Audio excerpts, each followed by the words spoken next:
So, hello, welcome to today's live interactive session. In the previous session, we had solved some problems regarding reinforced soil walls. Right, we have solved some problems regarding the design of reinforced earth walls. So those problems were actually very simplified, just for academic understanding. Those were very simplified, and those were taken from Corner's book. And so we had solved two problems in the previous class, and actually we were about to solve three, so one was left. So today we'll be solving that remaining problem, and then we will be solving some other problems on slopes. So uh, so in the previous class we had solved the problems.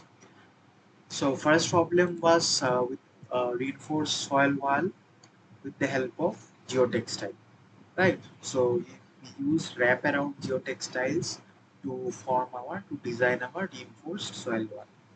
And the second problem that we solved, that problem was reinforced soil wall using steel strips, right? So we solved two problems. One was using the geotextile, and the other was using soil strips. Steel strips. All right. So the problem which we will be solving today is nothing but similar to the previous problems. That is our reinforced soil wall problem, but this time we will be using geogrid. Okay. Previously we used geotextile and our steel strips, and sorry, and in today's problem we will be using this geogrid. All right. So let us see the problem. So the problem says design a 7-meter high geogrid reinforced wall where the reinforcement spacing must be around 1 meter since the wall facing is of articulated precast concrete type of the same dimension. Okay. So we are to design a 7-meter high reinforced wall. The reinforcement spacing is given as 1 meter. So why 1 meter spacing? 1 meter spacing because these precast concrete blocks that we are using, that concrete blocks, those are of 1 meter height. Okay, the dimension is 1 meter. So here this dimension of this precast concrete block is actually determining the spacing of our reinforcement. The coverage ratio is pointed. So coverage ratio is pointed means actually at each lift means each lift means at each level that geogrids do not cover the entire ground surface. Okay, so they are slightly separated. So you see like this. So this is the wall, and this is one lift. Okay, so one lift, two lift, three lift, like this. These geogrids are placed in layers. So in one lift, so there will be some. So the whole ground is actually not covered by this geogrid. So there are little gaps between these layers that are. So that's why we're using this coverage ratio. The length to height ratio of the reinforced soil should not be around 0.7. So one condition is given, uh, which says that the length to height ratio of the reinforced soil should not be less than 0.7. Alright, and the additional details are given in the diagram. So if we see in the diagram, you can see we have a surcharge at the top. Uh, right, 15 kilonewton per meter square surcharge is present at the top, and the strength, the soil properties of the reinforced soil are given. So phi r dash is 32 degrees, and we have gamma r, that is the uh, unit weight for the reinforced soil. It is 18 kilonewton per meter cube. Then we have, for the backfill soil, we have the phi is 30 degree, the gamma is 17 kilonewton per meter cube, and then also we have the properties of the geogrid. So you can see the ultimate tensile strength of the geogrid is 160 kilonewton per meter cube. Sorry, per meter, 160 kilonewton per meter, and over that we are using a cumulative reduction factor of 4. Okay, so there are many reduction factors that we use, right? So reduction for chemical biological damage, reduction for creep, then reduction for distillation damage, and similar other reductions. So all those reduction combined, the reduction is 4. Okay, the cumulative reduction factor is 4. So 160 divided by 4 will give us the reliable.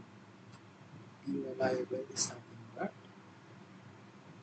the ultimate by the cumulative reduction.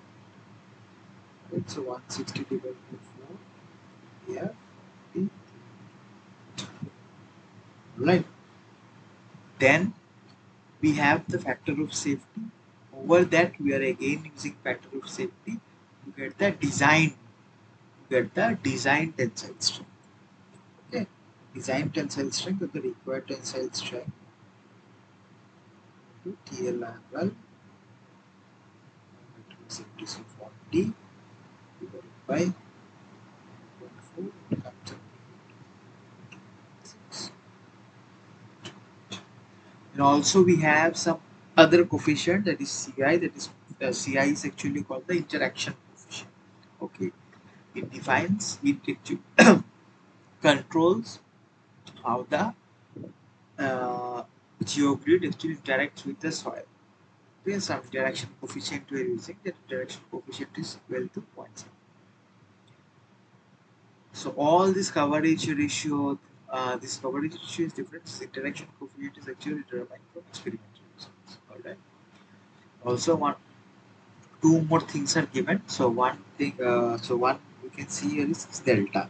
Delta is equal to 25 degree. So this delta is equal to 25 degree. This delta is actually the friction angle between this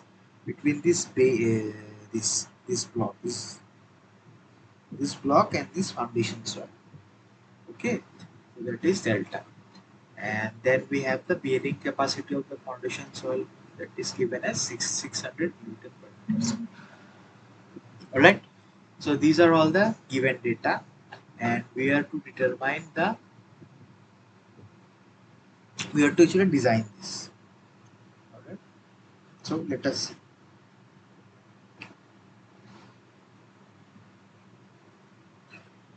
The first thing that we will be doing is that here the first thing that we will be doing, that is we will be calculating the external stability.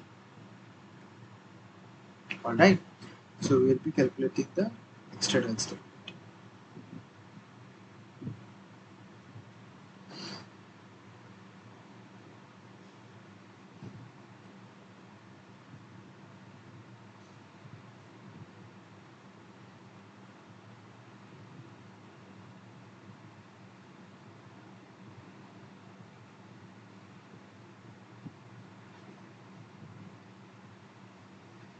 So, so in external stability, what are the things that we have to do? The first thing is the sliding check, then overturning, and the bearing capacity check. So all these three things we have to do: the sliding, the overturning, and the bearing capacity. Right. So for the sliding and the overturning, first thing that we need to determine is the earth pressures. Right. So the earth pressure of this. So we have the backfill soil here. So the backfill soil will be giving some pressure, okay, lateral pressure on the reinforced soil mass. So this is the reinforced soil mass, and here we have the backfill soil.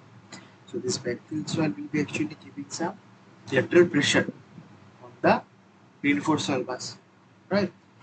So first, to determine that, so first let us determine the earth pressure coefficient. So Kb is square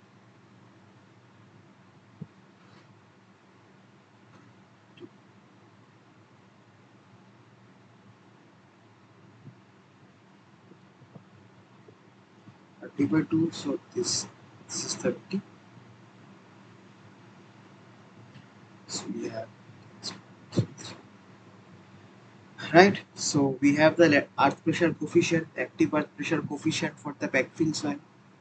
Okay, now the next thing is to determine the lateral thrust. Okay, so first we will be determining the lateral, so the lateral thrust will be coming from two things. One is this weight of the soil, and the other thing is this surcharge, isn't it? So from the weight of the soil we will be getting half gamma b,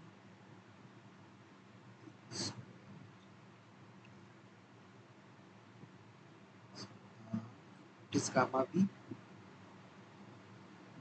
17,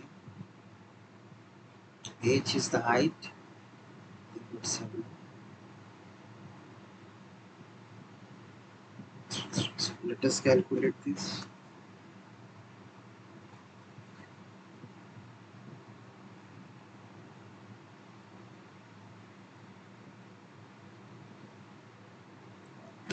Seven.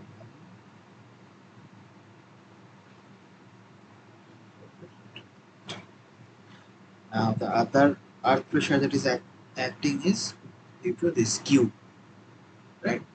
It is nothing but Q into K into height. So what is Q? Q is 15. So 15 to 15.33 to 7.65.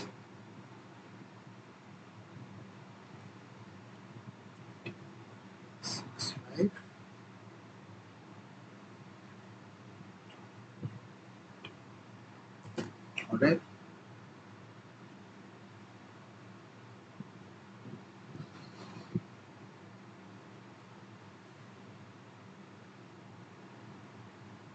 So total force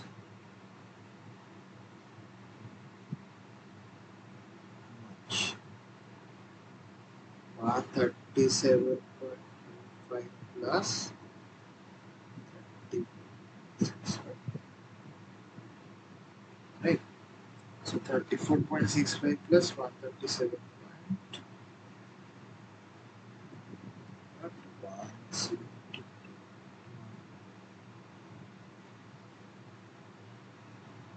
Right, so this much is the lateral thrust that is acting on this reinforced soil block, right?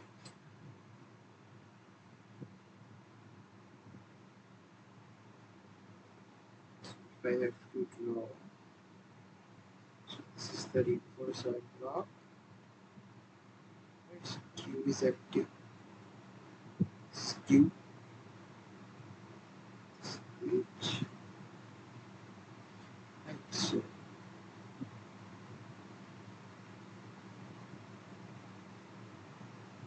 this is P1, this is R, okay? This is the, so these forces will be acting on this soil block, reinforced soil block, and this sliding force will be resisted by the frictional resistance that is developed between the interface of this reinforced soil block and the foundation soil. Right? The interface, there will be some frictional resistance that should actually resist the sliding of the reinforced soil. Alright. So now is this sliding stability. T.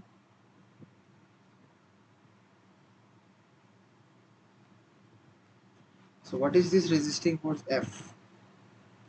Is nothing but W into mu. So what is W? W is nothing but the weight of this reinforcer. Alright, W is the weight of the reinforced soil block. So then weight times the mu. Mu is the, what is mu? Mu is the coefficient of friction. Alright, so weight times the coefficient of friction will give us the frictional resistance F. Now what is the weight? Weight is gamma R into H into L. Alright, what is L? L is this length. This is L. So gamma R is the unit weight of the reinforced soil mass. So gamma R to H to L will give us the friction, this weight W. This times the frictional coefficient is nothing but tan delta, and this delta is known to us. Now what is this L? So in the question it is given that length to height ratio of the reinforced soil wall should not be less than 0.7. So let us take it as 0.7. So length to height ratio is 0.7. So what is length? 0.7 into 7. So it comes out as 4 meters. Okay. So what is gamma R? 18. So 18 into H, which is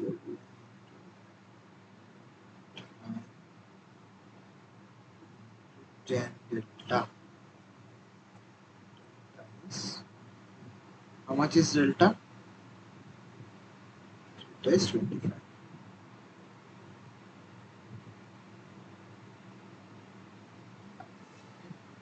Let's calculate this. 18 into 7.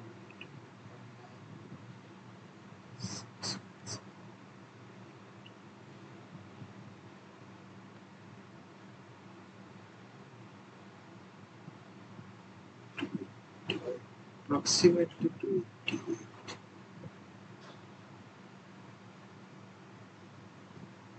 So everything is in per meter length of the wall, right? So the pre-strain problem. So per meter length of the wall, we are calculating everything.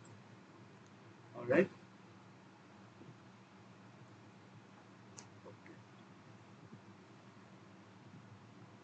Okay. Now, so what will be the factor of safety? Sliding, resisting force. Resisting force is this F divided by the disturbing force. So what is the, how much is the disturbing force? So much, 172.1.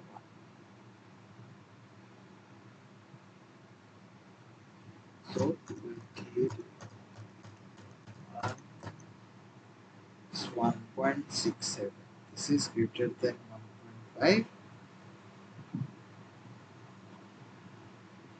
So accepted. Alright. So sliding stability is done. So what comes next? Next is the overturning stability. Right?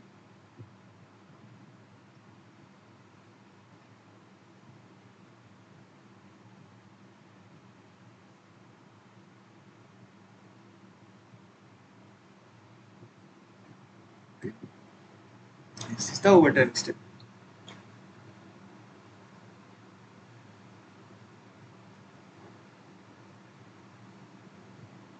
So generally, this overturning stability is not a problem for such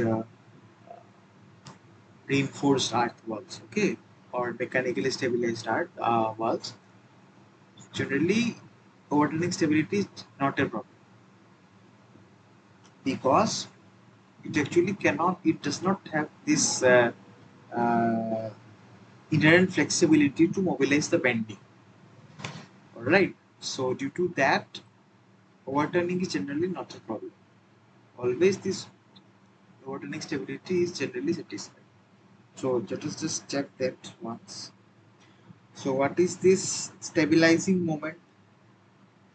MS is nothing but stabilizing force times the V1, right? So what is the stabilizing force here? If you see this, what is the stabilizing force? Is P's are the overturning force, right? The force that will be stabilizing is nothing but the weight. Okay, the weight will be uh, what that will be actually stabilizing this, right? So 617.4 times the this L by 2. W is this is stabilizing force. What is W? 617.4.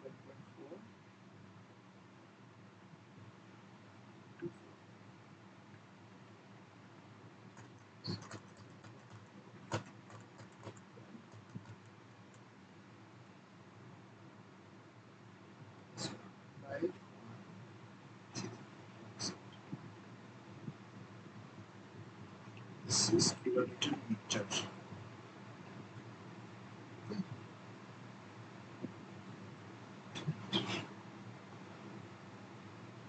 Kilometer meter per meter. Now, what is the overturning moment? The overturning moment is due to this forces P1 and P2. So P1 times this height h by 3 and P2 times h by 2. Okay, by 3. These are, as I mentioned in the previous class also, these are very simplified problems, right? So these are very simplified. These problems actually uh, do not consider the seismic forces and all other forces, right? These are very simple, but just normal self weight and all the surcharge and everything. Just we are considering that, and we are not considering, we are not doing seismic calculations. All right. But in the exam or while we design, generally while we design in field, it's a little bit more complicated. There are large number of forces that we have to consider. Also, we have to follow the codal provisions and whatever it's mentioned in the code. Okay, however it's mentioned in the code, we have to follow that, right?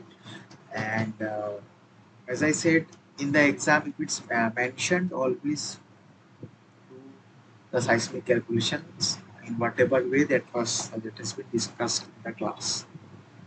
Right? Whatever way everything is being solved in the class by Professor Rajagopal. So follow those that procedure. Okay, because that is more detailed.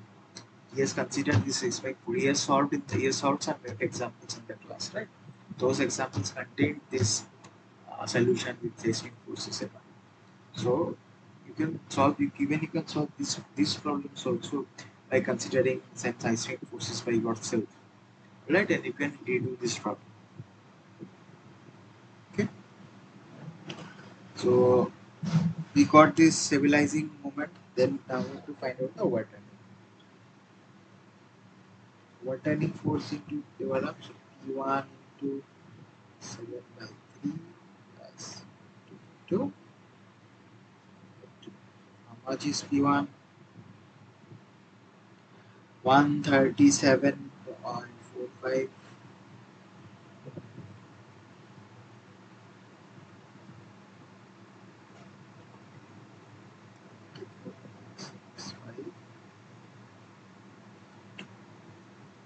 Let's see how much does it come.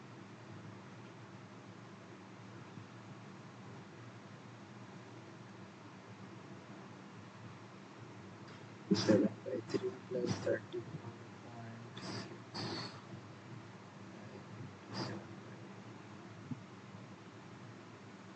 442. Vector safety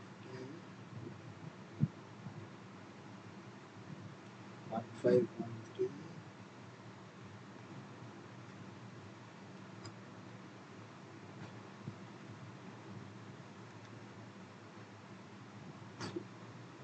Which is greater than 2, so accept. Alright, now lastly, for sliding check is done, overturning check is done. Next is our this bearing capacity. Okay, so first let us find out this.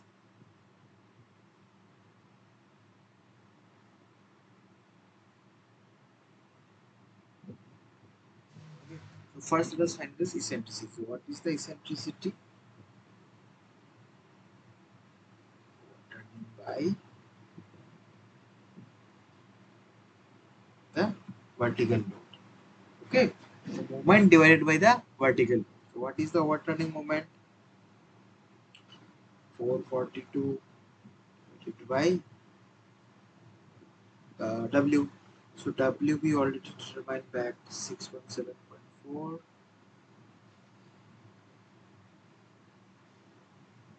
plus Q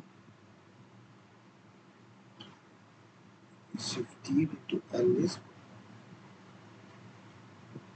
442 divided by 617.4 into 0.64.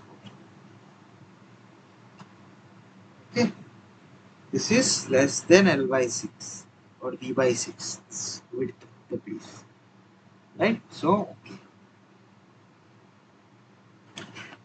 So we have to check this. I told this in the previous class also. We need to check this criteria because we need to ensure that there is no tension at the base of the this reinforced block or base of the footing. Alright. So we need to check this. Now what is the acting length, Mayer's length, effective length or effective width?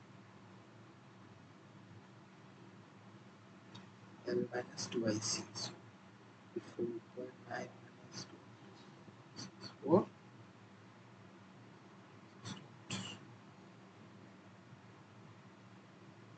Okay. Say so this is the reinforced soil block. Okay, this was the reinforced soil block. This is L, right? So this is L. So it will have some. This is the center C. So this will have some centricity. So the effective width will actually get reduced from L to LE.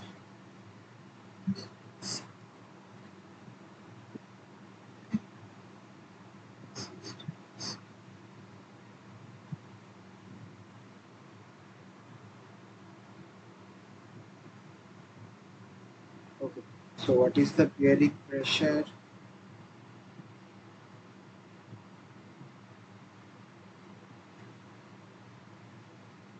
Into 7 minus 15.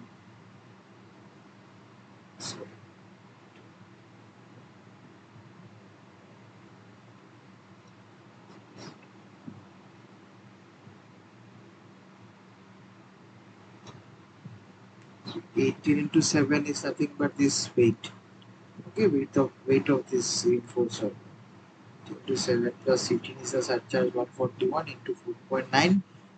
4.9 is nothing but the width times 3.62 is 191 approximately.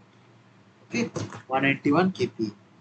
Therefore, factor of safety is 600. This was given divided by 121. 600 is the bearing capacity. This is given, right? This is given in the question here.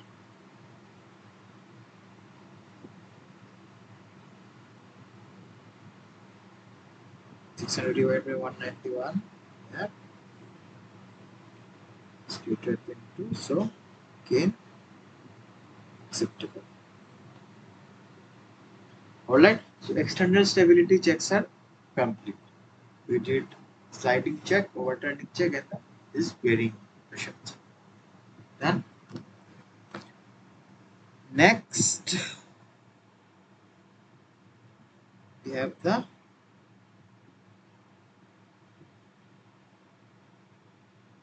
internal.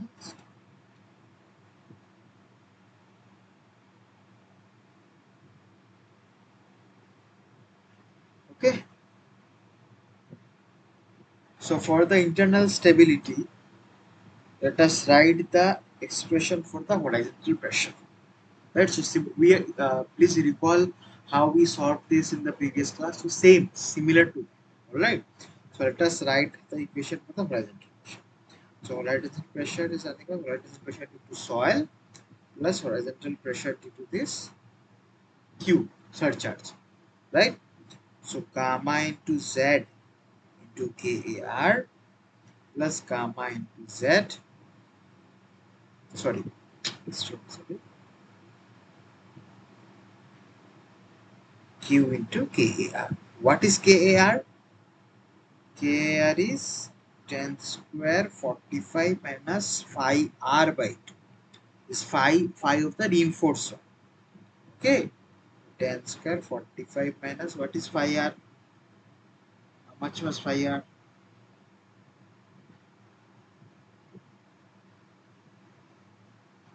Where was 32?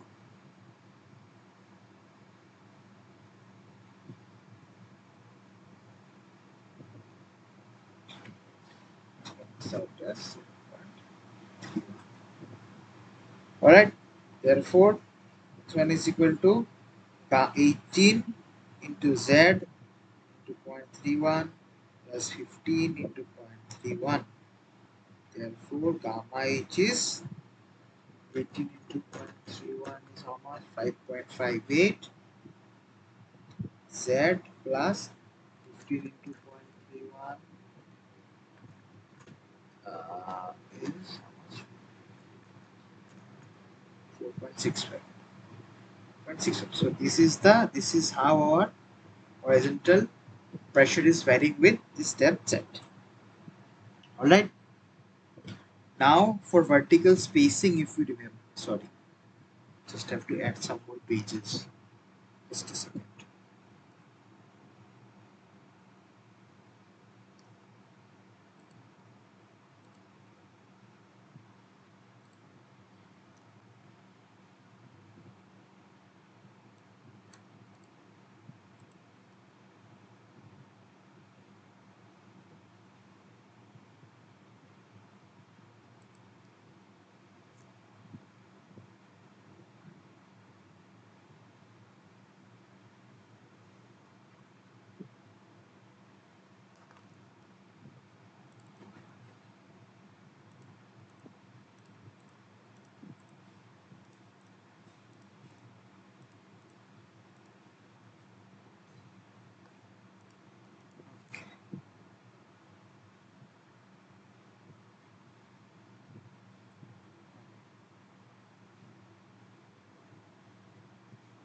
Now, if you remember our this what to say this design the spacing.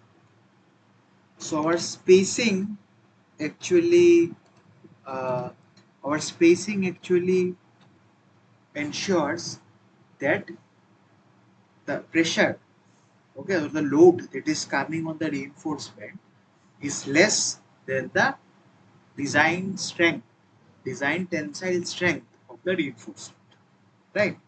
Our the spacing of the spacing should be such that the oncoming load of the reinforcement should be less than the tensile strength, design tensile strength of that reinforcement, right?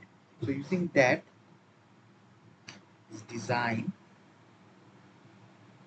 is V into H by CR. This CR is nothing but our coverage. Okay, so what was this design? We calculated in the first page, 28.6 times SB into what is sigma h? This 5.58 Z plus 4.65, and this coverage ratio is actually given as 0.8. Therefore, we can get the spacing from here as 22.9 5.58 Z plus 6. Okay, so this is the spacing. Alright, so now what we can do, we can do some trial and error and then decide our spacing. Alright, so let us check for maximum depth. So maximum depth was, for maximum depth Z was how much? Height. What is the height? 7 meters, right?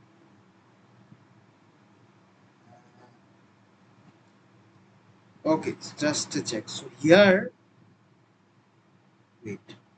Here, if you remember our question, if you remember the question, what was the question? The question was given that the spacing is actually what? Fixed as 1 meter. Right? The spacing is fixed. Why is the spacing fixed? The spacing is fixed because they are saying that this precast concrete blocks that we are using, the dimension of the blocks is 1 meter. Alright. Due to that, the spacing is also restricted to 1 meter. Alright. So this is what is given in the question. Alright. Now let us check for SV is equal to 1 meter. How much is the maximum this depth? Okay, how much is the maximum depth? So if SV is 1, so 1 is equal to 22.9, 5.58 that's 65. So please solve, if you solve this, uh, say it is equal to 3.27 meters.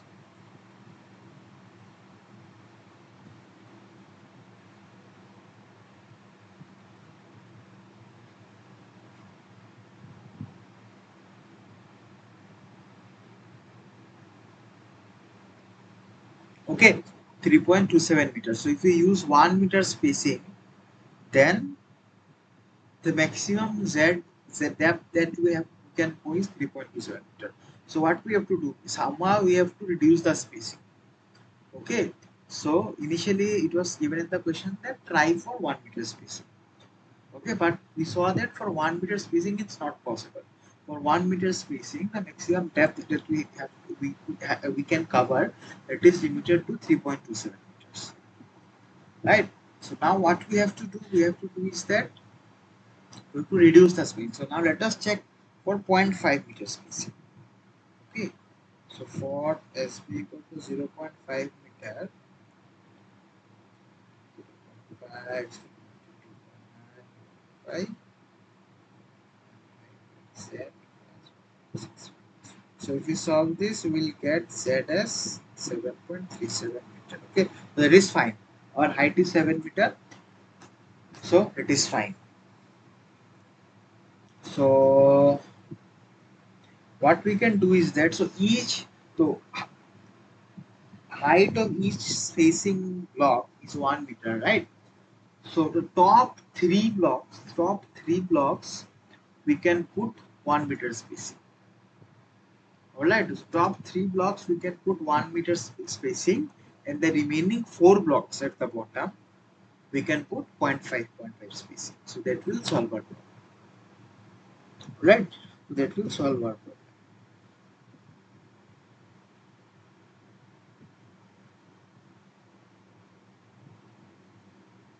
So let us just draw a rough figure how it would look actually.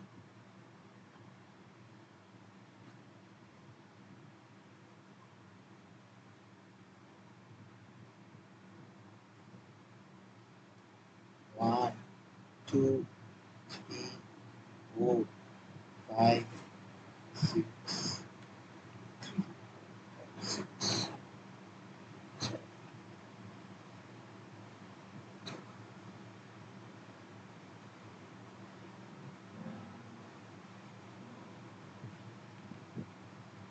7. Okay, so 7 blocks, 1, 2, 3, 4, 5, 6, 7. Right, 7 blocks.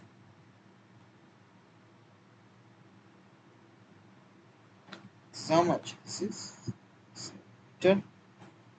Each block is 1 meter. Alright, and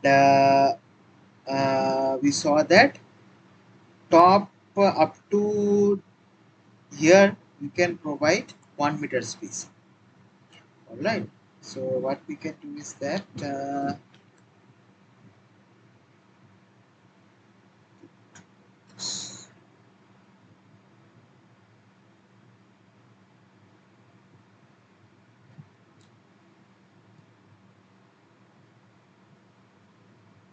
wait, this is the ground layer.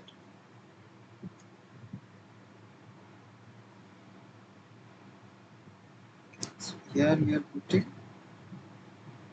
1 meter space. Alright, and below below 11.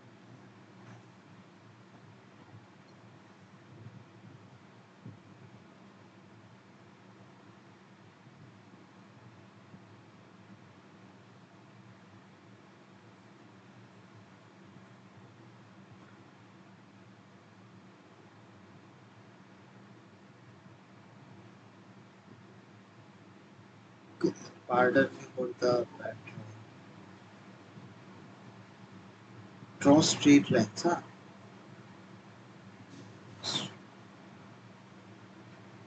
After that, we have reduces to 2.5 meter. So if you count the total 11, right? So 11, 10, 9, 8, 7, 6, 5, 1. Alright. So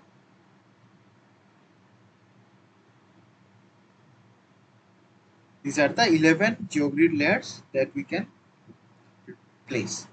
So the top 3 that can be 1 meter spaced, and the bottom we are providing 0.5 meter.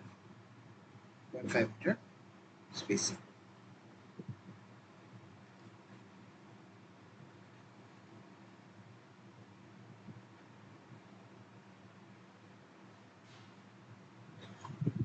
And one more thing that is done is that to prevent this tension is eccentricity on each block, small geogrid uh, layers are actually put like this.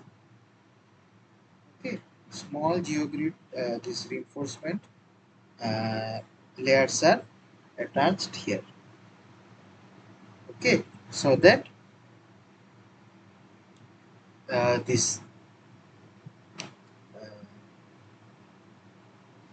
there is no tension eccentricity on the facing block. Else, what will happen? See, this is the facing block. We are putting the reinforcement here, right? So there might be some tension eccentricity. Okay, due to this pulling, this facing block can get displaced. Just to prevent that condition, what we do is that we provide some small reinforcements here also.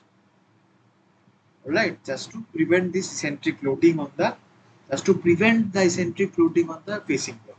Else what will happen? See, like this we have the facing block, here we are providing the reinforcement, right? So reinforcement will prevent that. So you can understand, right? We are due to this eccentric loading, so one reinforcement you are attaching here.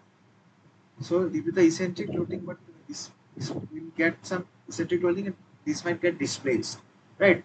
The facing block, placing block might get displaced. So what we do, we attach some small reinforcement layers at here also.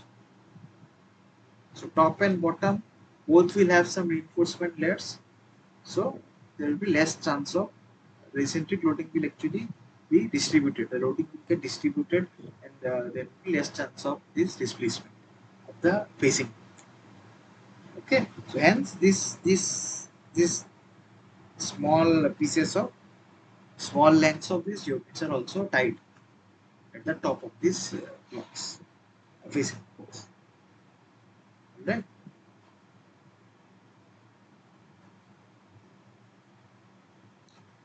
Now comes this total length, right?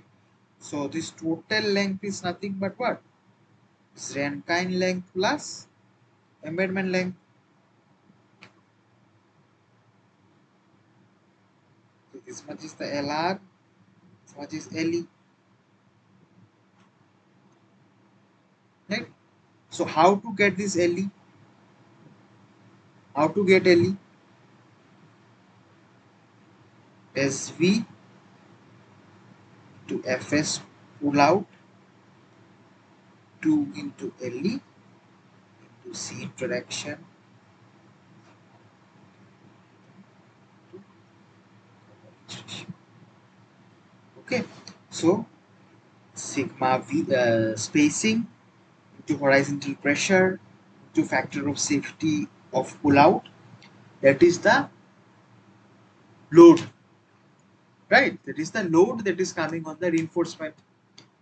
That load should be balanced by the resistance, shear resistance that develops here, right? Top and bottom of each this reinforcement. Hence 2, right? 2 times LE, LE is this length, LE embedment length, LE times the interaction coefficient times this coverage ratio times the this load, vertical load times tan delta, that will give you the horizontal load. Okay, vertical load times tan delta, that will give the horizontal pressure. So now let us write this again. SV, what is sigma h? Sigma h is this expression 5.58 z plus 4.65. This Fs pull out we can take is 1.5, 2 times Le. Ci it's given as 0.75 times sigma b. What is sigma b? 18 into z. Vertical pressure 18 is the unit weight times z. Z is the depth times tan delta, tan 32 into Cr. So we are taking this delta. Okay, we are taking this delta same as the friction angle of the soil. Why we are taking this? Because see, because we are using geogrids, right? So geogrid is like this net like thing. So top also here we have soil, bottom of that also we are there is soil. So so the interaction, there will be interaction between the soil to soil, right? Soil to soil through these big pores, big aperture of the geogrid, right? There will be soil to soil interaction through the aperture, through the this aperture, through this aperture of the geogrid. There will be soil to soil interaction. Hence, we will see this friction angle of the soil only here, 32. If we would have placed say geotextile, then we would have used the friction angle between the geotextile and the soil. Okay, if we would have used geotextile, then we would have used the friction angle between the geotextile and the soil. Why? Because there is interaction between the geotextile and the what? And the soil. But here, as we have big apertures, right? We have big apertures in this geogrid. There is interaction between the soil to soil interaction.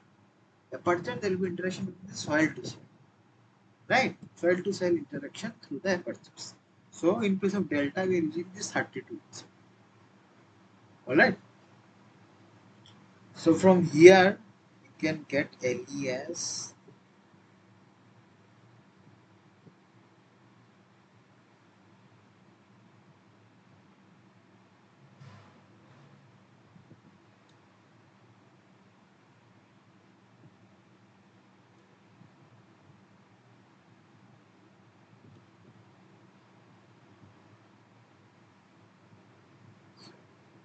Le as 0.6 z plus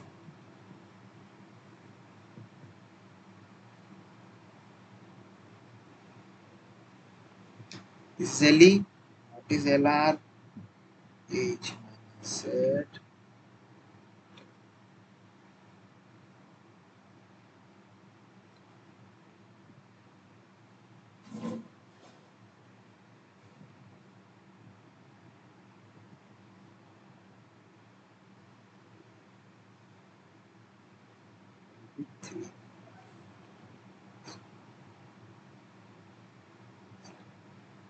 This is LR. This is it. Okay. Now what we have to do? We again have to make this uh,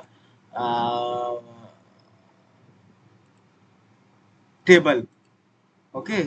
Similar to what we had done in the previous class. We have to make the table. So let us make the table. So we use Excel for that again. Okay. We share the screen. Stop.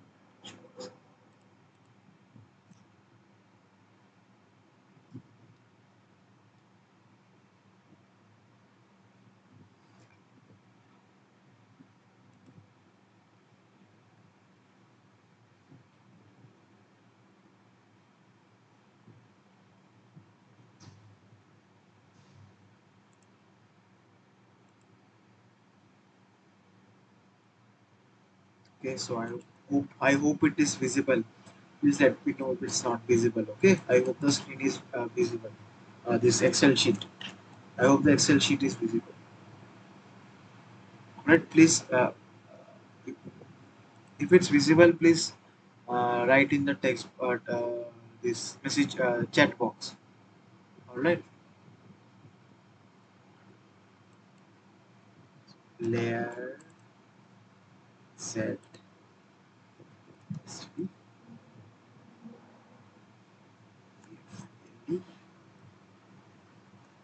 LE minimum, LR, LL.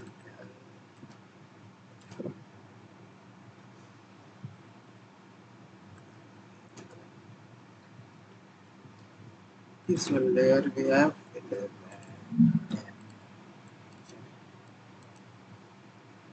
10,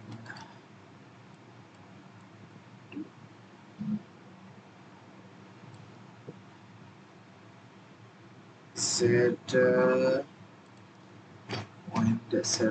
5, 5, 3,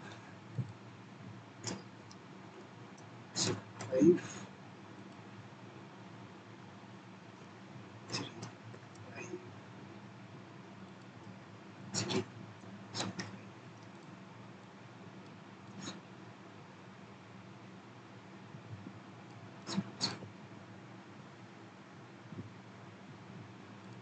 Right, so SV initially we have 0.75.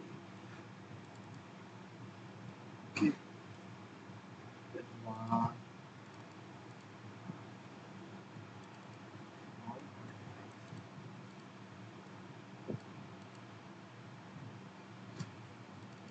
right, so what is LE? LE is 0.62. Just a second.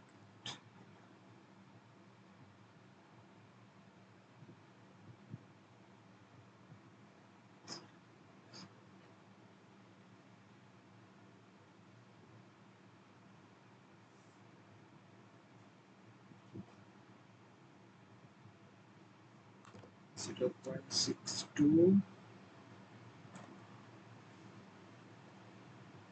times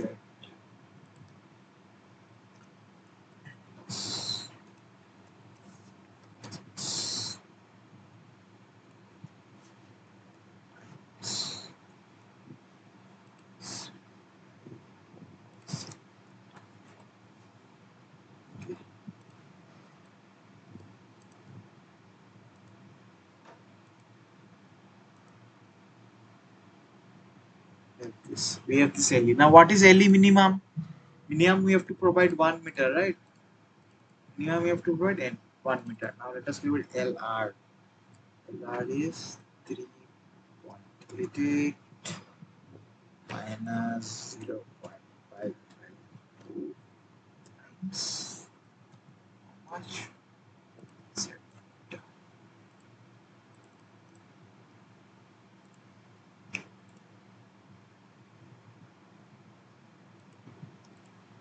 Right? So So LE calculated C. So all LEs are less than LE minimum, right? All LEs are less than LE minimum, so we will be using LE minimum only. So I'll calculate it with this plus this across all LEs are less than. Alright. So when we putting, so what we can do is that we can, it is up to you. Alright, so you can put varied length also, we can put same length also throughout. So if you want to put same length throughout, you can put this 5 meter. Okay, you can put 5 meter.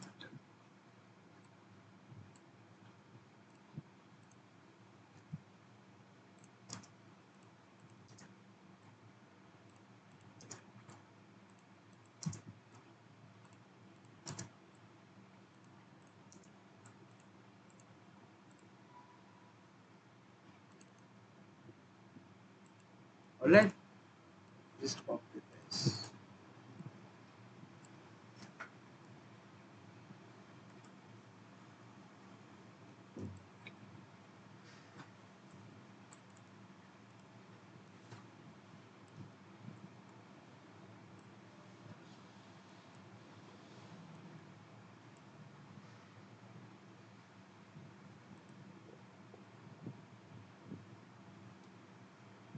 Okay, so we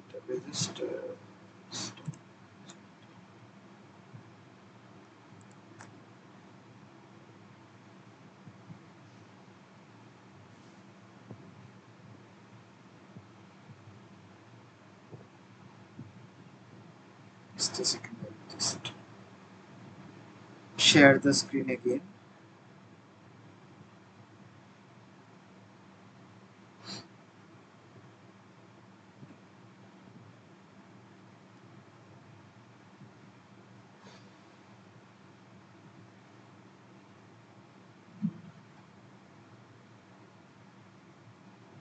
So now this is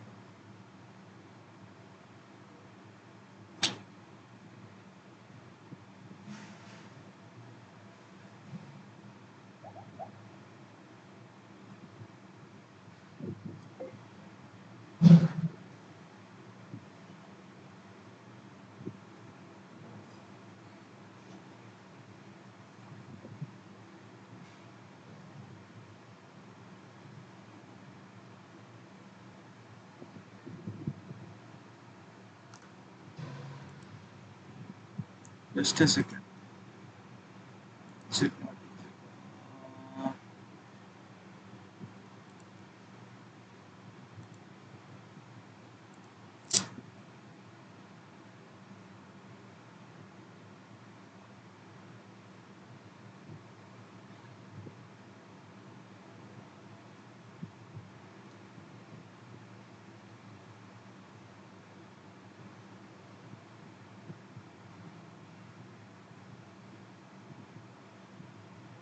okay, so this is what we got.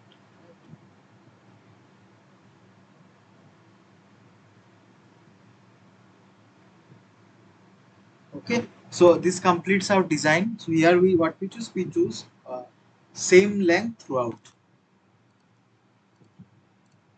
Okay, we chose same length throughout.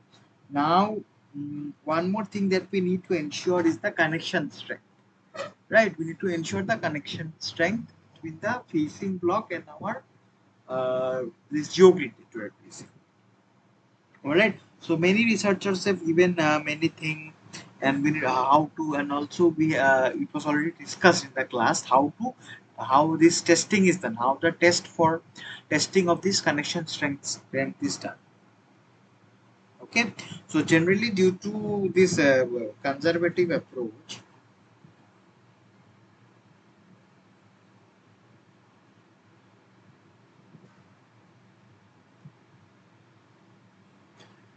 so due to several uncertainties, this connection T connection, the required strength of the this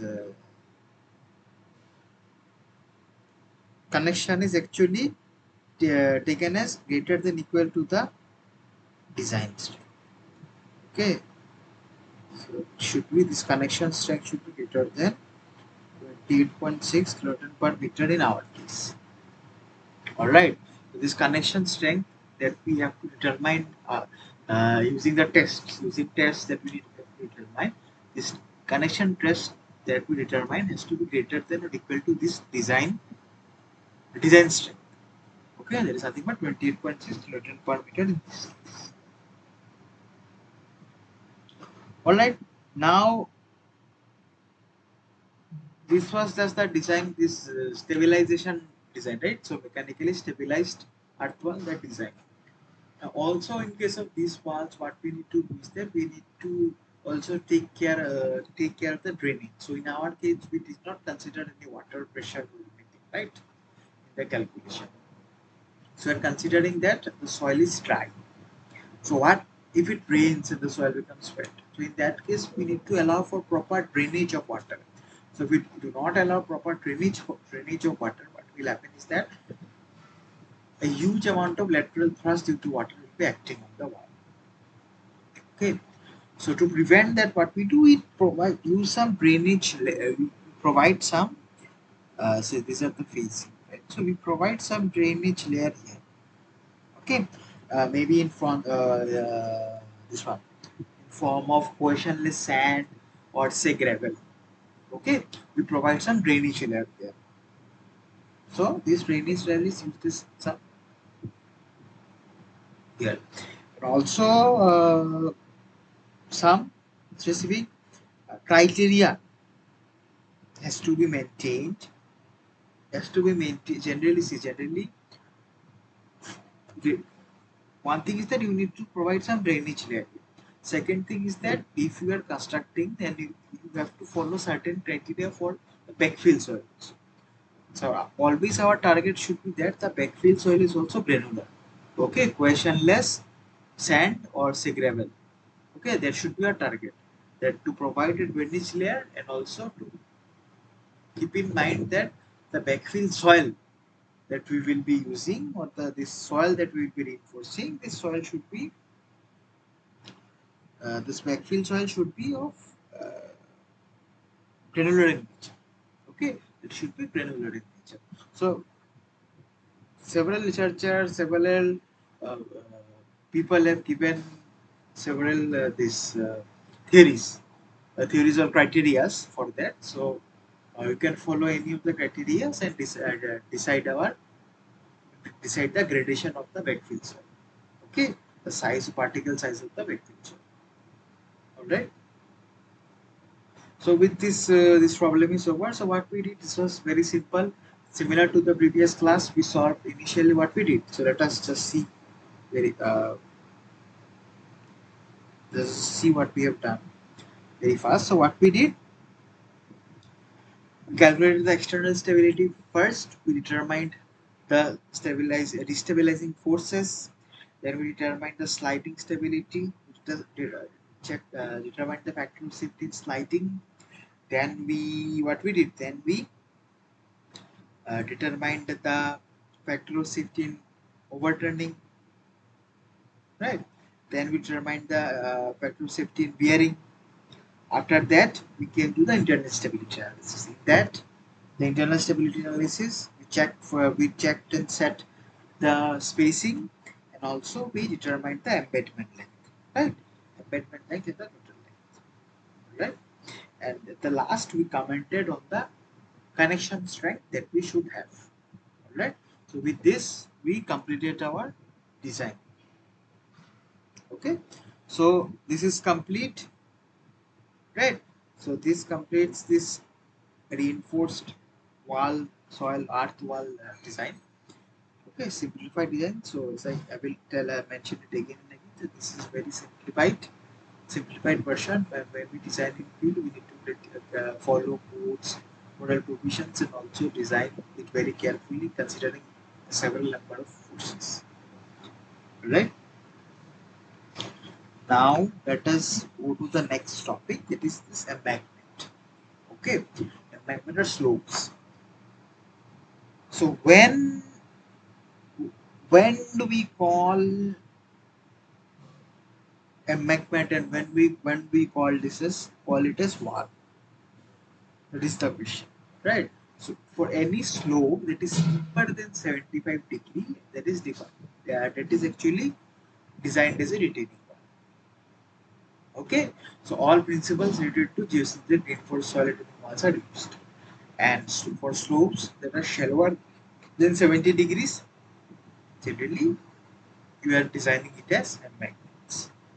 Okay, so for the design of embankments, we need to keep in mind some things. Okay, generally slopes might be on weak foundation soils, right? Foundation soils over which the slope is formed that will be weak. In that case, this failure is actually what? Failure is actually of the foundation soil, right? And for steep soil or strong foundation soil, say the foundation soil is strong. In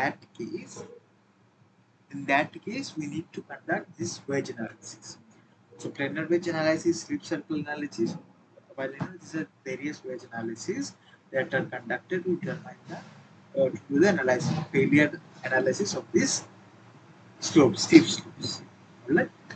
Now during this analysis, which properties of the soil that should be used?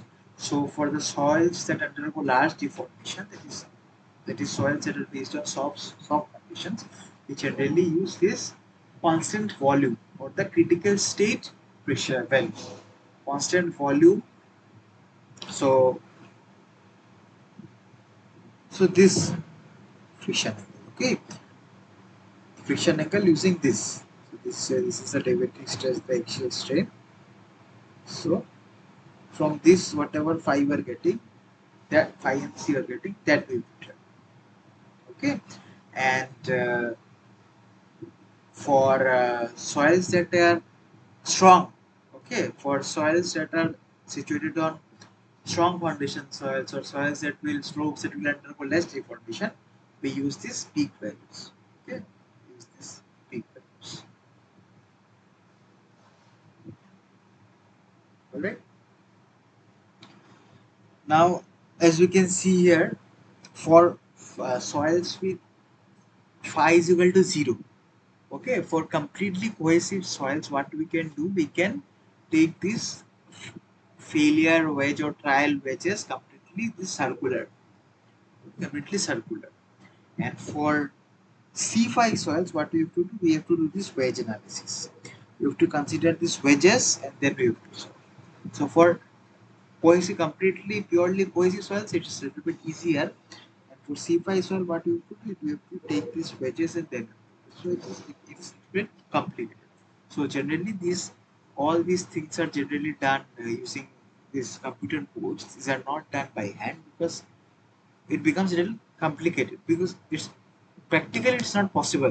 Generally, it's not possible to do by hand. What we do use some computer programs or some software packages to which can select trial surfaces for us and then do the calculation. Okay, okay, all right. So here just this factor of safety. How to determine this factor of safety is determined. So Cu into L times R is nothing but OS is mobilized cohesion. Cohesion times is length of the arc. Length of the arc is L into R divided by the destabilizing force. Destabilizing, what is the destabilizing force? Destabilizing force is nothing but the moment due to this. Destabilizing moment is nothing but is the moment due to this weight of this mass, soil mass, right? And this is the planar wedge analysis where we consider a planar surface. Okay, we consider a planar surface inclined at angle phi, and then we solve the problem.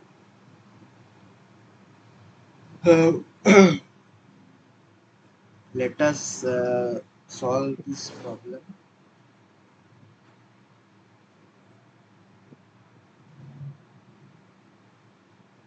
Let us solve this problem.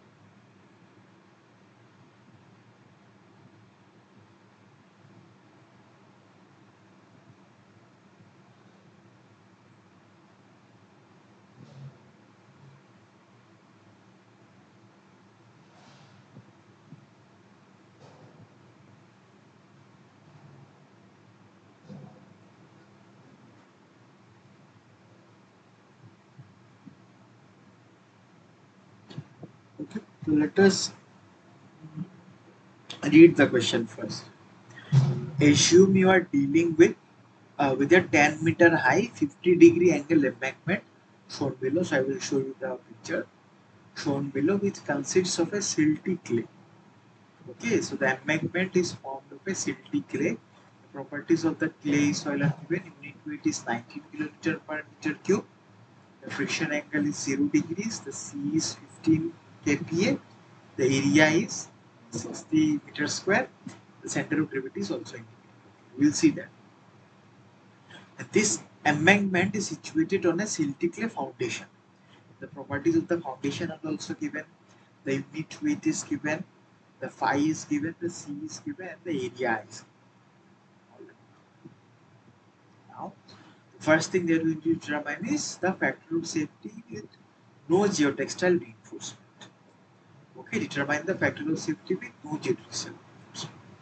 Then determine the factor of safety with the geotextile reinforcement or allowable tensile strength of 40 kN per meter placed along the surface between the foundation soil and the embankment soil. So only one layer of geotextile is placed at the interface of the foundation soil and the embankment soil. Alright. And the third is determine the factor of safety with 10 layers of the same geotextile placed at 1 meter intervals from the foundation interface to the top of the embankment. Alright. Assume that the sufficient anchorage behind the slip circle is available to mobilize the full geotextile strength. Discuss how the problem solutions would differ if granular soil were involved. Alright. Discuss how the problem solutions would differ if granular soil. So this is this is involved. We have silty clay soil, completely clay soil. So we need to say that what changes, how do we need to solve if there would have been a C5 soil or 5 soil. Right? Now let us see this diagram. So you can see this. Uh, you can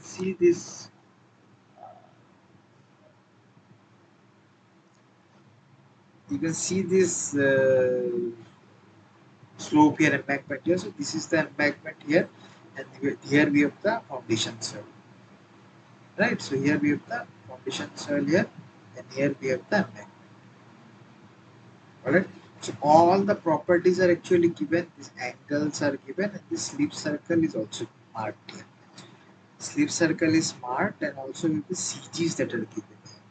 CGs of the these CGs are actually says this CG ABCD is this marks. And this is DFG. So this marks. Okay. The CGs of this masses are also given. The properties of the embankment soil are given. The properties of the foundation soil. So what we need to determine is the first we need to determine the factor of safety when there is no geotextile placed. Okay, means unreinforced impact. So let us see that.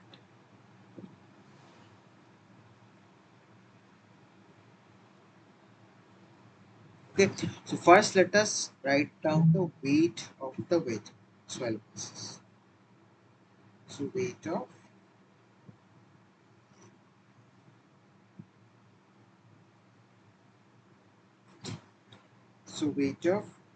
A, B, E, D. So weight of this mass is nothing but unit weight. What is the unit weight? 19 times the area. Area of this ABED is given 60 meters square. And 60.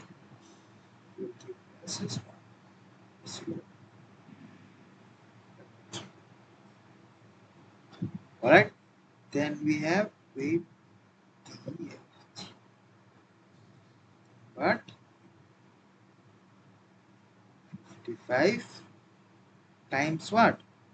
55 is the area times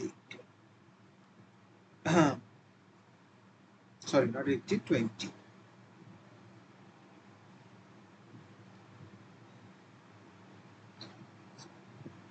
Right? So 20 0. Right? Now, what is this arc length? This arc length we need to know. because the frictional resistance, so the resisting force, right? This resisting force will be mobilized along this arc length, right? Along this slip surface. So we need to know this arc length. So LAD is this. So how to find out? 2 into pi r by theta into 360. So 2 pi into r. So what is r? It's given 21. What is theta? 34. 60. So calculate this. How much will it come?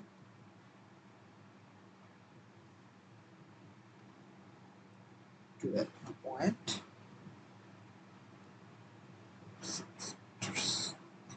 What is LDF? Same. Twice by 21. What is the angle now? 70.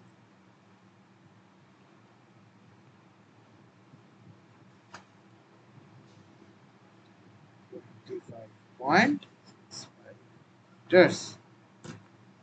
Alright. So we got the lengths. Now A. What was a factor of safety with when no reinforcement is there, isn't it? What is factor of safety? Summation of resisting moments, summation of driving moments. Factor of safety C E into L A T plus CF F times, this is the force,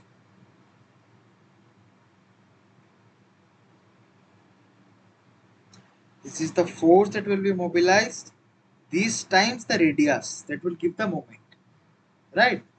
Cohesion times length will give the force times r will give us the moment times r. And what is the driving moment? What are the driving moments? Weight. These weights. Where will the weights be acting? These weights will be acting on the CGs, right? So weights time the distance of the CG from the point of rotation. Isn't it?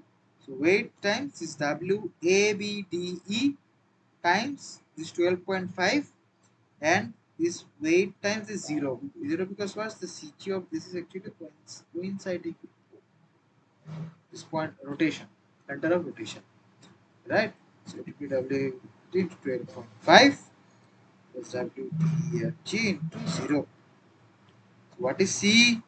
C is 15 and other C is 18. So 15 times 12 point how much? 46. We can go 46 plus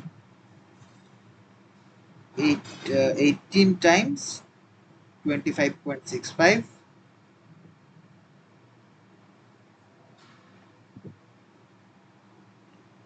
by 1140 into 12.50. This into R. What is R? Sorry, 12.5. How much is R? How much is R? R is 21. So understood, right? So these are the forces that will be mobilized at each point. Each point. So force times this radius R that will give us the moment. Now let us calculate this.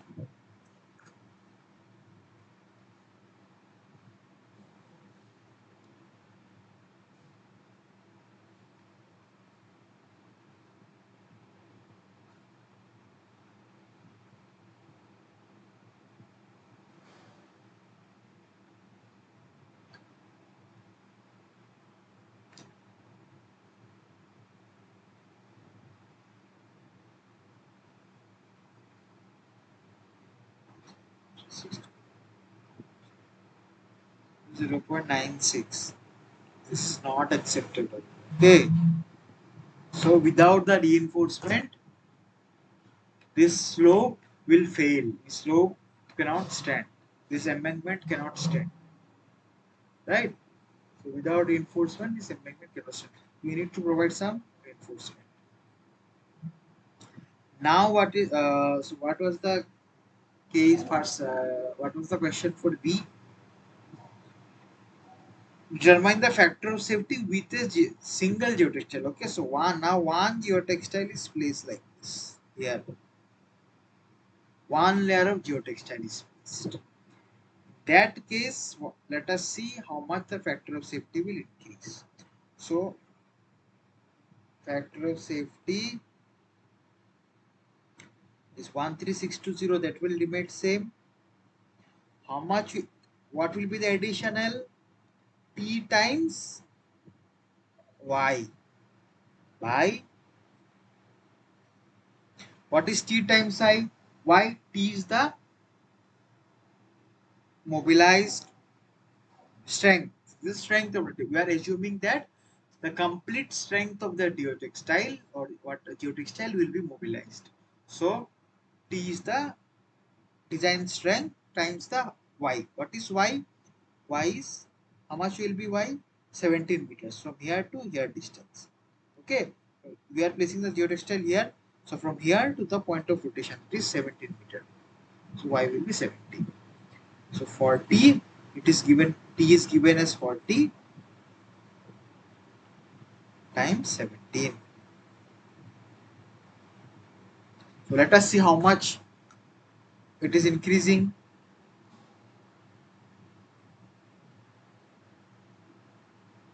Very less, very less, just 1. Okay, still not acceptable.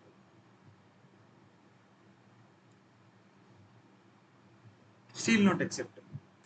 Now what we can do?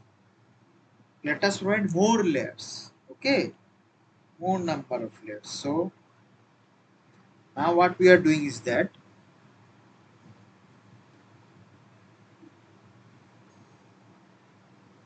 so initially just one layer was fixed, so now multiple layers will be present. So now multiple layers we will be putting. Okay, summation TIYY. Summation TIYY. So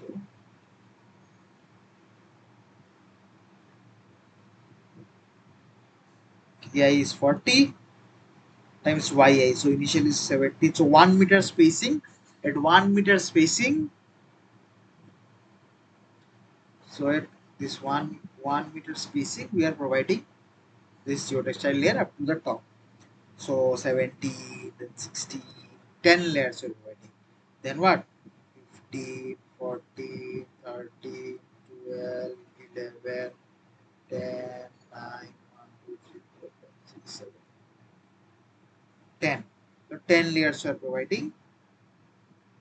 Okay, 0.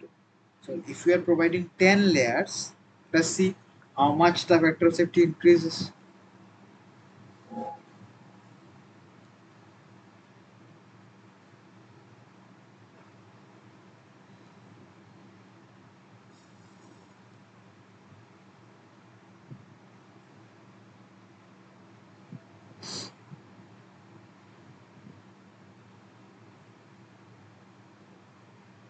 1.31. This is also not that much, so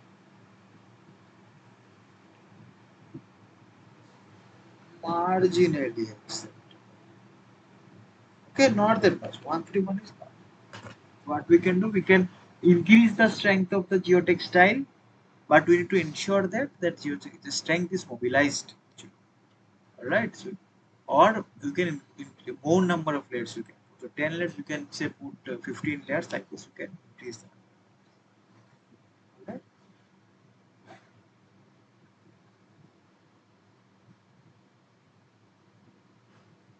So now the other last question here was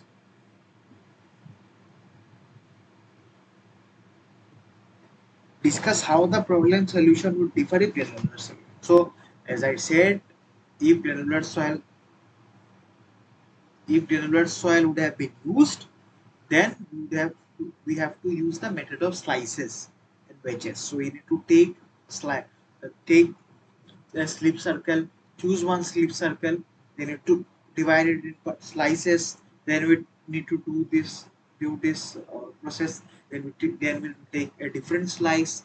Like this we need to do. So generally we need to make use of a computer program, a search algorithm, which can determine the this slip circle for us. Okay, slip circle for us, and do the solution, because manually it's a little bit lengthy and practically it's not possible also. So we need to take help of computer programs. Right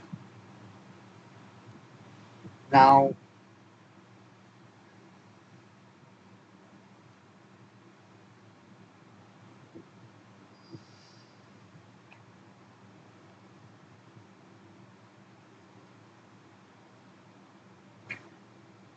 now with reference to the previous problem, determine how much embedment is required behind the potential slip surface in order to mobilize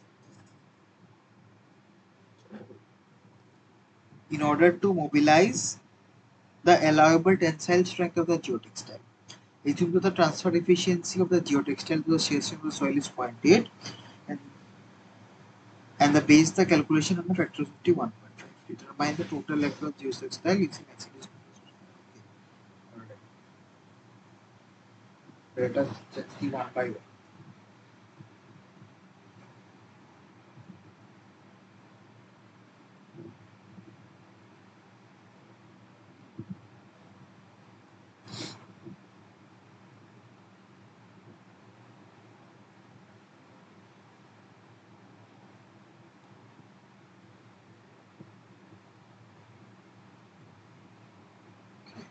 Just a second.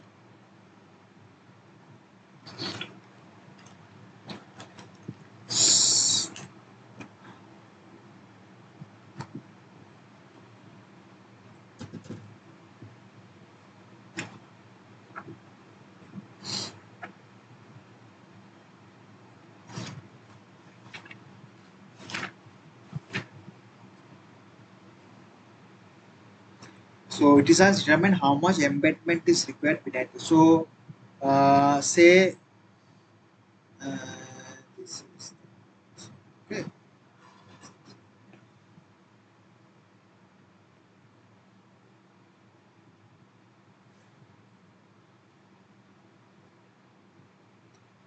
So this is a now it is asked like this we are placing.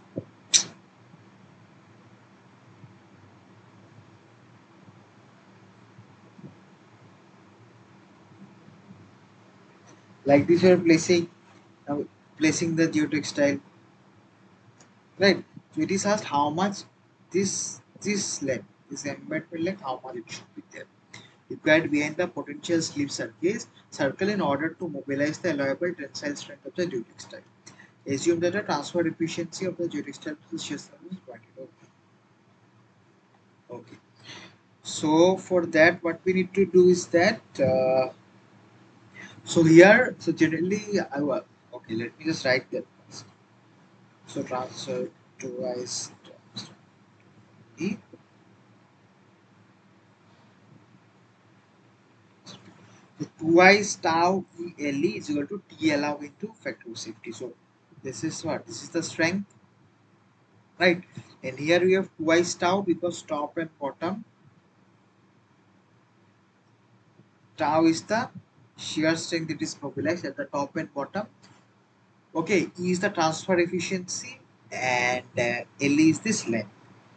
So here what we are assuming is that generally what happens as the embedment length increases.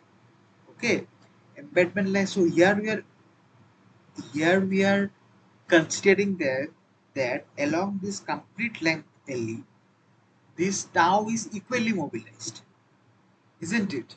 Along the complete length LE, we are considering that this tau or this shear strength is completely mobilized, equally mobilized along this complete length L. But in reality, what happens as this length increases, as this length increases, with increase in length, this mobilization also reduce. Mobilization actually reduces. This concentration actually reduces with increase in this embedment. Okay, so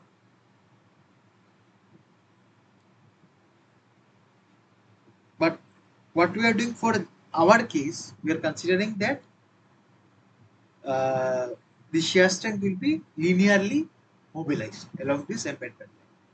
And in that case, we are also, and one more thing, that one more factor that we are using is this transfer efficiency. This how much of this mobilized tau will actually be transferred to this reinforcement. That is given by this transfer efficiency, that is 0.8. Okay, how much of this mobilized tau will actually be transferred to the reinforcement. Okay, that is actually decided by this transfer efficiency E. All right. So now to calculate is 2. So what will be tau? So how much will be tau? Tau will be nothing but just shear strength. So shear strength is what? Shear strength here.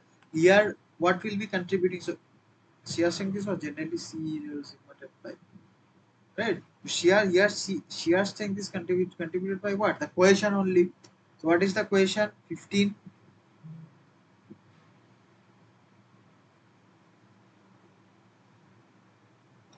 What is the cohesion? 15. Right. So 15 2 into 15 times E times LE. What is T allowable? It is given 40. In the question only it's given to 1.5. Alright. From here we can get LES. Let's calculate.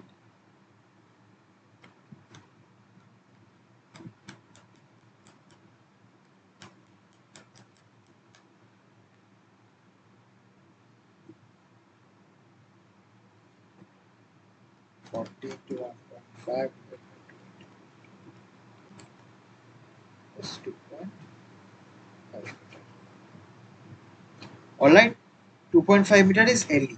Now it is said that determine the total length using the maximum distance from the slope face. That is, slope face is this much, right? This is the slope face. So maximum distance from the slope face to the this to the failure plane is 8 meters. So total length is 8 plus 2.5. Okay, 10.5 meter. Now generally what happens for commercially available geotextiles, the width actually ranges from around 3 to 4.5. Okay, so 3 to 4.5 meter. In that case, what we can do? In that case, what we can do? So one option is always that we are placing it like this. Okay, perpendicular. Okay, the length will be like this. Smaller direction will be like this. So in that case, obviously, we need to provide some seam or overlap along this direction, along the out of plane direction. Along the out of plane direction, we need to provide some seam or uh, whatever. Okay, and we can also place in the other direction. If you want to utilize the strength of the other direction, we can also place it like place it in the other direction also. All right, in the other direction. In other direction, if you place, the seams will have to be given in uh, this fashion. Okay, so it is up to the designer to which strength you want to choose, which direction strength you want to choose, how you want to place. All it depends upon the designer, and also whatever this calculation, whatever these values are coming, whatever values or whatever sizes of this reinforcement or geotextile, whatever is available in the market. So designer actually decides how to place a geotextile based on all these things. All right. Okay, so this was just a very simple problem.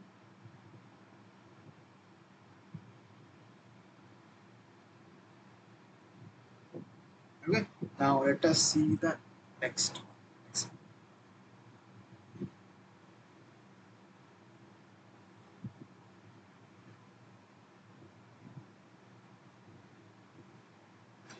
For a failed slope of known centroid and radius resulting in a resisting moment of 2010 kN per meter and a driving moment of 2570 kN per meter, determine the factor of safety without reinforcement.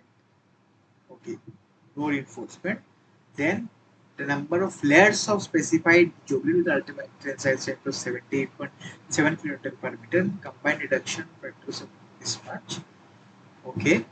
The average center of the reinforcement is okay. Okay. First case, what we need to do, we need to determine the factor of safety when there is no reinforcement. The second case, the required factor of safety is given. Okay. The required factor of safety is given as 1.4. The required factor of safety of 1.4 is given. And now you need to determine the number of layers that you need to put. Okay, the number of layers that you need to employ so that you get a factor of safety of 1.4. That is the target. So in the first part, you will need to determine the factor of safety when there is no reinforcement. In the second part, we need to determine the number of layers. Okay, the number of layers of geogrid that you need to put so that you get a factor of safety of 1.4. Alright, so let us see how to do that. So first is factor of safety for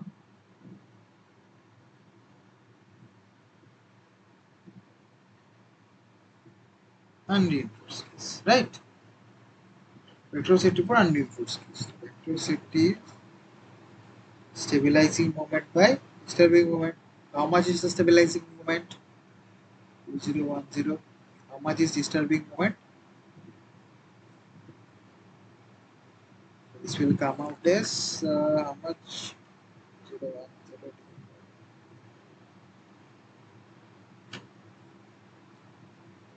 0.78. So this, what does it indicate? This indicates failure, right? The stabilizing moment is lesser than the disturbing moment. So obviously the slope is going to fail, isn't it? So what we need to do? We need to reinforce the slope. Now we need to reinforce the slope, and what we need to ensure that after reinforcement the factor of safety changes to 1.4. Right? The factor of safety changes to 1.4. For that reason, we need to determine the number of layers of reinforcement that we need to put so that our factor of safety changes to 1.4. Now, see strength. What is the strength of the ultimate strength is 78.7. The reduction factor, combined reduction factor is 11.8. So let us determine the allowable strength. The ultimate by combined reduction factor. So this is 78.7 by 8. How much?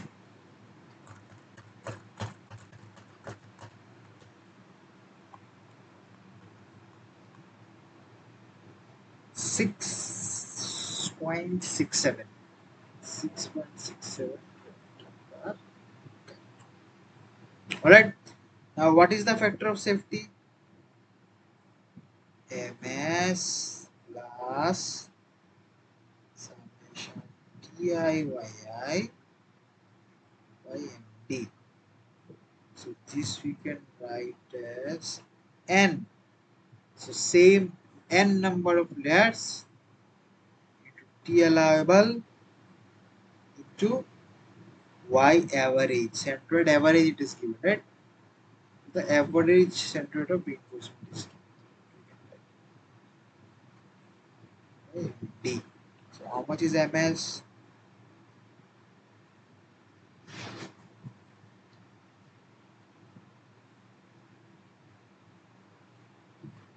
GST allowable 6.673,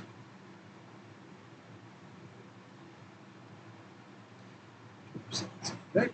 So implies 1.4 is equal to 2010 plus n into,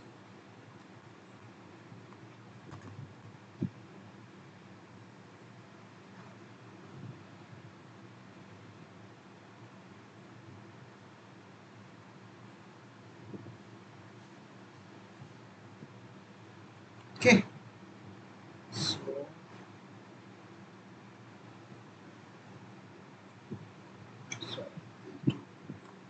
sorry,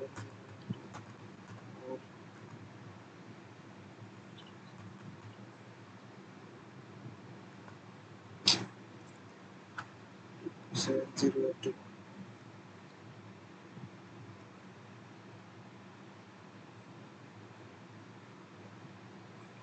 588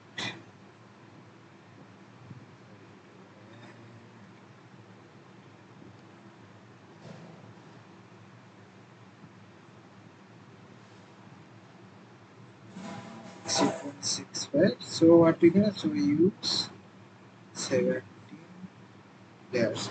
So you need to use 17 layers of this geogrid, so is to get a factor of safety of 1.4. All right.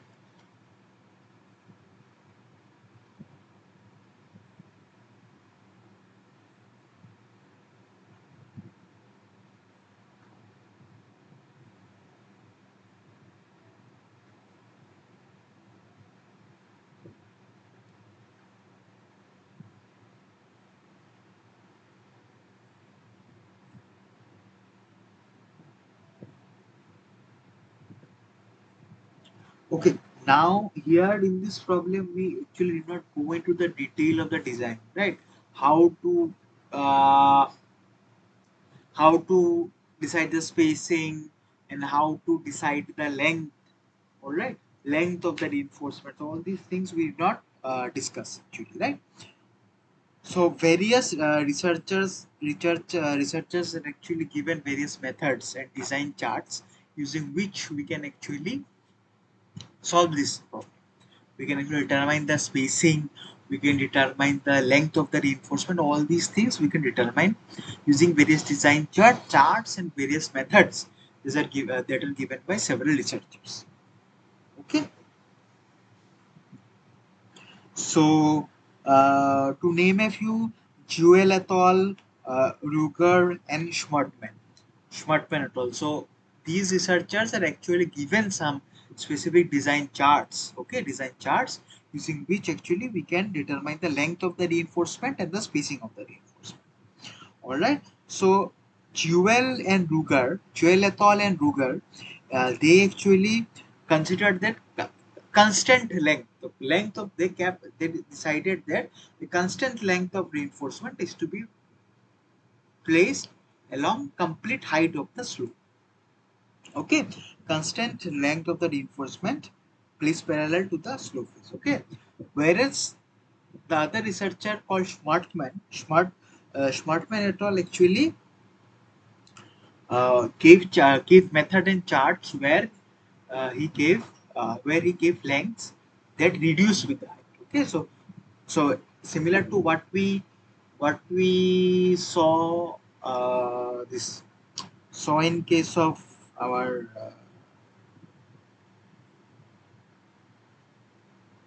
reinforced this walls, reinforced soil walls. Same. So here he gave varying length.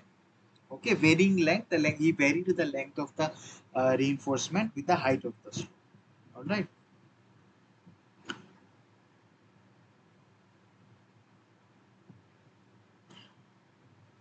Okay. So generally, Schwartzman methods. So generally, Schwartzman's method is used for high slopes. Okay, very high slopes of very huge height. Okay, very high slopes, for very high slopes. This Schwartzman method is followed, and it is seen that for very high slopes, this failure surface is actually a logarithmic spiral. Okay, in that case, varied lengths with height that is employed, smart plane method is employed. But for slopes with low height or low to medium height, for slopes with low to medium height, it is seen that Jewell's method actually gives a more conservative approach. Okay, for slopes with medium to low height, this Jewell's method which actually gives us a result that is more conservative. Okay, so let us solve one problem using this Jewell's method. Right.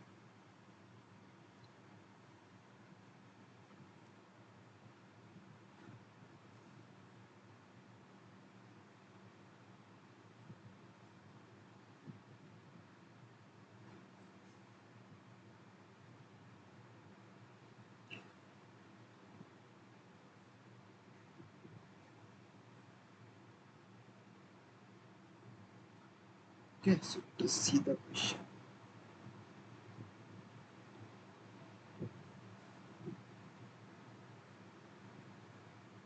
Okay. The question is we plan to construct a soil embankment at a 70-degree slope angle with the horizontal and 10-meter height. Okay. We plan to construct a soil embankment at a 70-degree soil slope angle with the horizontal and 10-meter height to be reinforced with unidirectional geogrades having an ultimate tensile strength of 180 kN per meter and combined reduction factor of 4.1. The factor of safety is to be 1.4. The required factor of safety that we need to ensure is 1.4. The soil is granular with unit weight 18 kN per meter cube. Phi is 30 degree and has no pore water pressure. Okay, and has no pore water pressure.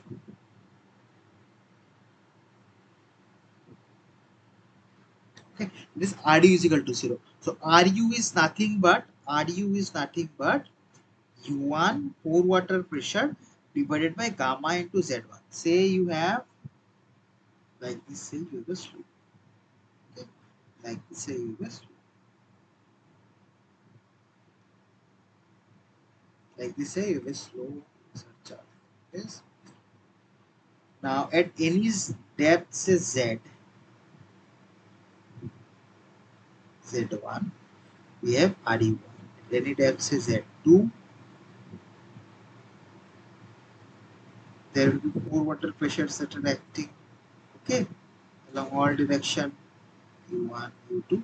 So these are nothing but gamma into Z2. So this ratio is called as RU. Okay. So we are considering that it is no pore water pressure. So no pore water pressures are generated. Hence, this RU will U is 0. So RU we are considering as 0. Alright. Determine the number, spacing and length of the individual geogrid. So let us see how to deal with this problem. So to solve this problem, what we will be doing is that we will be using this jewels. Okay, we'll be using jewels. So you can see he has given many charts, and this is what? This is one of that those charts. So here you can see this chart is for RD is equal to 0. Okay, here we have these three parts in this chart. Okay, here we have three parts in this chart. The first chart gives the minimum required force. Okay, this first chart actually helps us in calculation of the minimum required force. Alright, the minimum required force that will be acting on the reinforcement. Okay, that that is given by this K required. And the second chart gives the minimum length that is required for the overall stability. The overall stability for the minimum length that is required for the overall stability of the system. And this chart actually gives us the minimum length at the base of the slope that is required to prevent direct sliding. So this let me show you here. So this minimum length LR, here this LR represents the minimum length of the reinforced length at the base. Okay, so we have, so like this, the slope is there, right? So we are reinforcing the slope like this. So this minimum length that you need to ensure so that there there is no sliding. Okay, there is no sliding. So that's same, just to satisfy the criteria of sliding, we need to ensure this chart is given. All right. So this is for the overall stability. This is for the sliding. This is for the minimum required force. So let us see. So first, what we will do, we will find out the allowable strength. The ultimate divided by the reduction factors. Ultimate is how much? 180. This will come out as 47. So now from here we can determine T design allowable safety. Okay, so this that factor of safety is what that factor of safety of this strength. Okay, this given factor of safety is for the strength. Done. We got the design tensile strength. Now what we need to now to use the charts to determine the different things. Now for beta, so in our case, what is the beta? Beta is the slope angle. Slope angle is 70 degree. What is the phi? Phi is 30 degree. Right? So now for beta is equal to 70 degree and phi is equal to 30. So this is the graph for phi is equal to 30 and this is 70, right? So yeah. So this one. Yeah.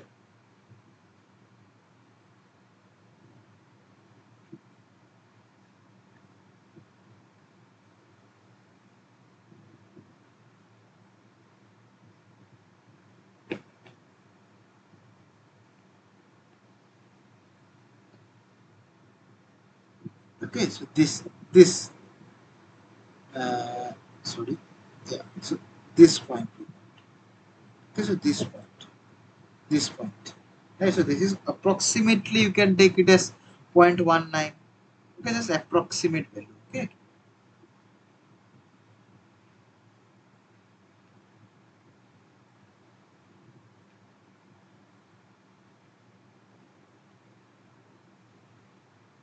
So approximately what you can do, you can take for beta is equal to 70 degree and phi is K required is 0.19. Similarly, what are the other things for same from here? LR by H from here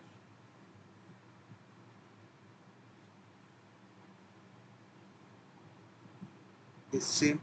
LR by H overall and LR by H is direct sliding DS. These two we can get LR by H overall, it's 0.91 direct sliding. Okay, so now what we can do, we can calculate the spacing. So SB is given by T design by K required Z. So this is given by GL. Okay. So what is T design? T design is 31.2. 31.2 K required we got from the graph. Gamma is given 18 and what is the maximum height? Maximum height is 10. So here from here we can get the spacing.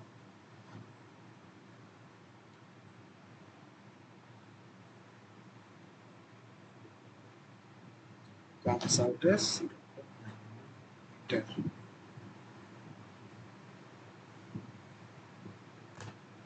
Alright. So So if we provide even spacing,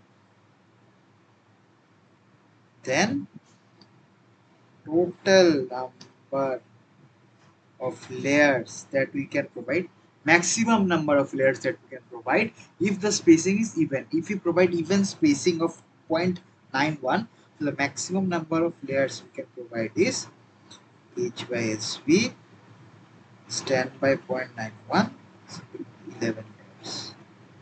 Okay, so 11 layers we can provide maximum at a even spacing of 0.91 meters. Alright, so spacing we determined, number of layers we have determined. What is the last thing that we need to determine? What is the last thing that is remaining? That is the length. Okay, the length of reinforcement. Now, if LR by H overall is greater than LR by H direct sliding, then use LR by H overall constant length throughout. Okay, if LR by H overall is greater than LR by H ds direct sliding, then we have to use LR by H overall as constant length throughout the height. Okay, and what is the other case? If not, use LR by H ds throughout. Okay, if not, if LR by H overall is lesser than LR by H ds, then what we can do? We can use LR by H ds throughout, or what we can do? What is the option? Or what we can do? You can provide LR by H ds here and then taper it out and reach LR by H overall at the top. So bottom we can provide LR by H ds and top we can provide LR by H overall, and we can just taper it out. Okay, in tapered fashion we can just keep on reducing the height, length of the that we can do if LR by H overall is less than LR by H ds. But in our case, LR by H overall is 0.51 is greater than 0.3h, right? So what we will use? We will use LR by H as 0.51, that is LR is equal to 0.51 into 10 is equal to 5.1 meter throughout. Okay, we will use throughout. Throughout you will use the same length as 5.1 meter. Okay, same. Each of these have same length. Alright, each of these reinforcement have same length of 5.1 meter.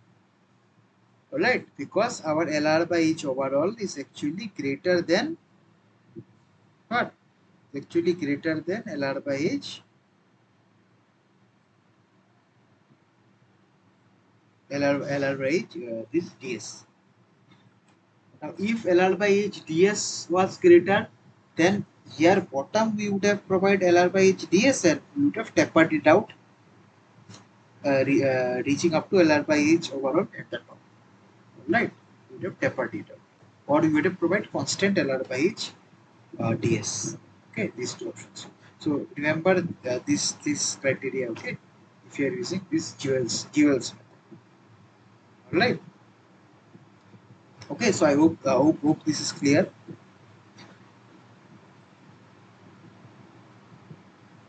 Okay, now what we can do? Now you can use if you see jewels method, it is jewels paper. So he has given various methods to actually check whether the upcoming load is actually being taken care by the reinforcement. Those back calculation, these cross checks, you can to ensure that your design is perfect. Okay, So now let me just draw this once. Final, final figure. Just draw it here.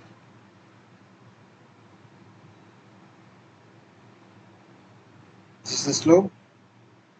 So, so we are using a constant length of how much? 5.1 meter. So 11 reinforced. Yeah, 1, 2,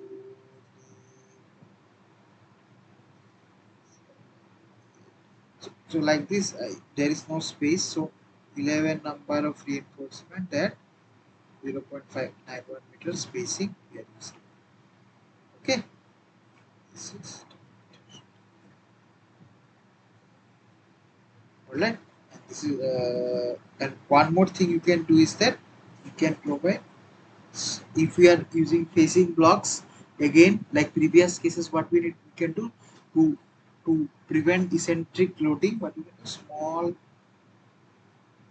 layers of this geogrid, again say 1 meter length you can provide the top also.